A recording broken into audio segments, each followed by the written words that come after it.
लाठी कहानी का सारांश। लाठी एक सुप्रसिद्ध कविता, कथा लेखिका शिवानी के द्वारा लिखित कहानी है।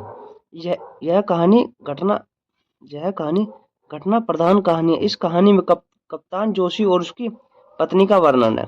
कप्तान जोशी अपनी पत्नी मतलब बानो से अत्यधिक प्रेम करता है। विवाह के तीसरे दिन ही कप्तान को युद्ध के लिए बाहर जाना पड़ता है। तब बानो सिर्फ 16 साल की थी। पति की अनुपस्थिति में उसके घर वालों ने उसे बहुत कष्ट दिए। जब बानो को पता चला कि उसके पति को जापानियों द्वारा कैद कर लिया गया है, वह अब कभी नहीं आएगा। इन सब कारणों से वह बहुत परेशान रहने लगी। इसके बाद बानो को क्षय रोग हो जाता है। क्षय रोग से पीड़ित होकर वह चारपाई पकड़ लेती है। जब कप्तान 2 वर्ष बाद लौटकर घर वापस आता है, उसे पता चलता है कि बानो को क्षय रोग हो जाने के कारण घर वालों ने उसे सैनिटोरियम अस्पताल में भेज दिया है। दूसरे दिन वह वहां पहुंच गया। उसे देखकर बानो के आंसू बहने लगे और दुख भी भूल गई। जब डॉक्टर को पता चला कि बानो अब नहीं बच पाएगी, तो उन्हें कमरा खाली करने का नोटिस दे देता है। जब बानो को पता चलता है कि वह अब नहीं बचेगी, तो देर रात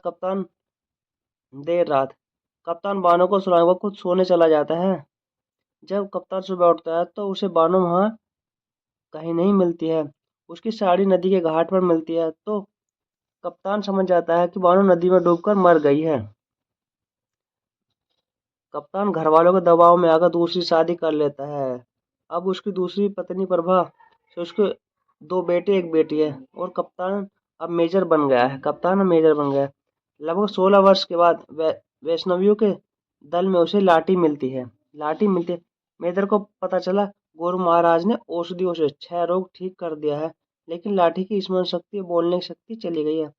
अतः उसे अब अतीत याद नहीं है, और वह वैष्णवियों के दल के साथ साथ चली जाती है। मेजर स्वयं को पहले से और अधिक बूढ़ा और खोखला महसूस करता है। यहीं पर कहानी समाप्त हो जाती है। यही लाठी कहानी का सारांश है।